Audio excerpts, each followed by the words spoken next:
So, with less than a week to go in that pivotal race for the governor's mansion in Virginia, a new poll out within the last hour finds a deadlock. The latest Watson Center survey shows former Democratic Governor Terry McAuliffe and Republican Glenn Youngkin in a dead heat, 49 to 48%, well within the poll's margin of error. It's worth noting the third-party candidate, Princess Blanding, garners 1%.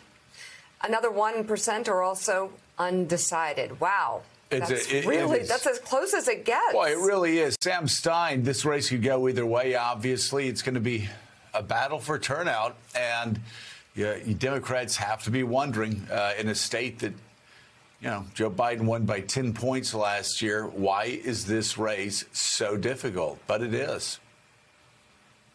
Yeah, forgive me. My 2-year-old child just burst in here crying, so I'm a little distracted. I thought I heard that. So cute. I thought that was you, Sam. Okay, it was me. Yeah, not that cute either. To your point, Joe, look, you can look at the historical trends. If you're the party in power, usually you have a tough time in these elections. Just in lack of enthusiasm, the opposition tends to be more ignited. But in this case, I think there are some particulars, the national dynamics that are playing into this. One is Joe Biden's plummeting popularity rating is a real indicator of trouble for McAuliffe. Democrats are not engaged.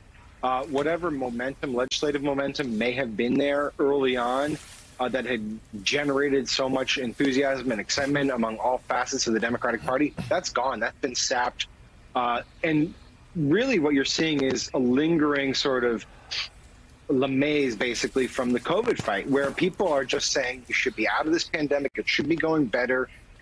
You look at all the public polling data, and that's really where the Democratic Party and Biden in particular are struggling. So McAuliffe is holding out for dear life. He obviously wants to get something passed, whether it's just the infrastructure package, perhaps the reconciliation bill.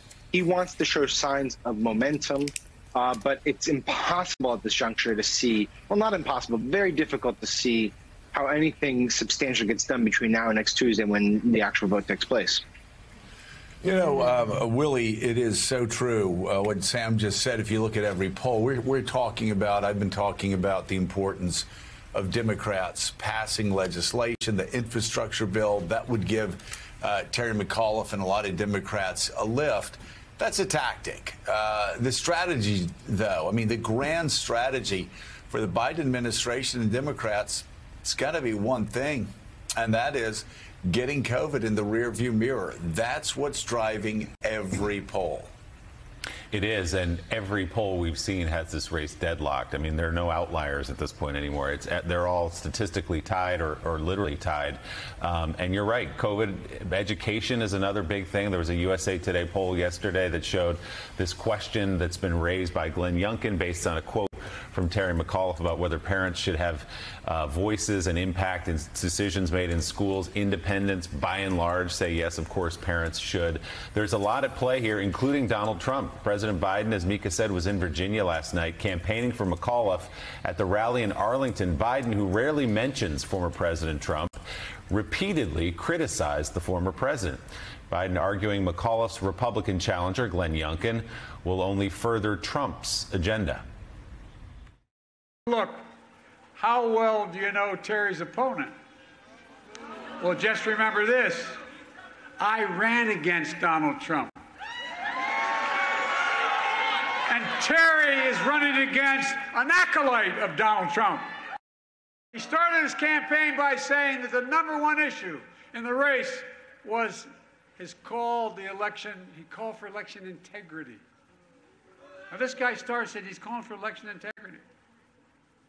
Now, why did he do that?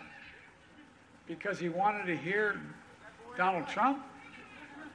It was a price he'd have to pay for the nomination, and he paid it. But now he doesn't want to talk about Trump anymore. Well, I do.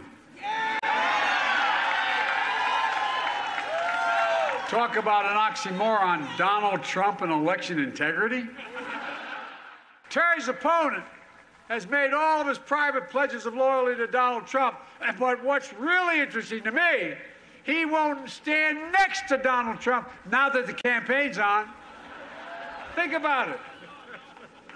He won't allow Donald Trump to campaign for him in this state. And he's willing to pledge his loyalty to Trump in private. Why not in public? What's he trying to hide? Is there a problem with Trump being here? Is he embarrassed? Look how he's closing his campaign.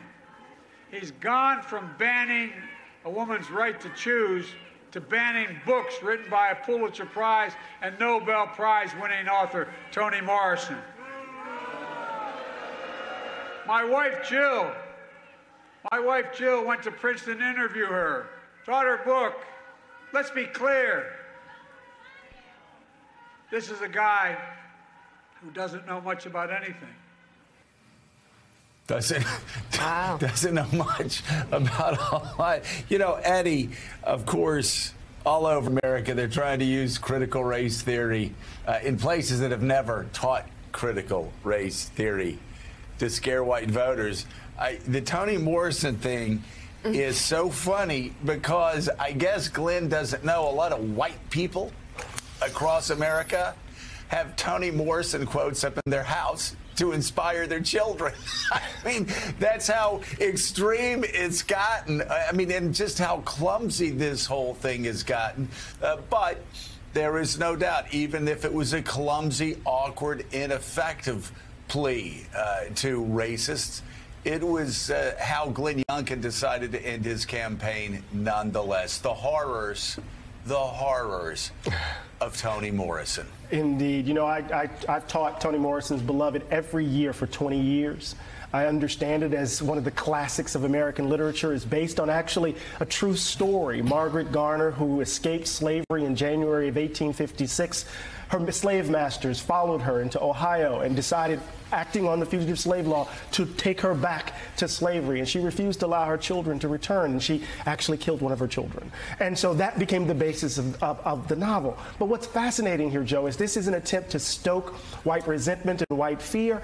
And this question around education is an echo in some ways. I know this might seem as a stretch for some, but an echo of the debates around school busing. You remember those images in Boston of someone with a flag attacking some, where there's this sense in which this story around education is about a kind of attack on neighborhoods, an attack on our way of life, an attempt to displace us. And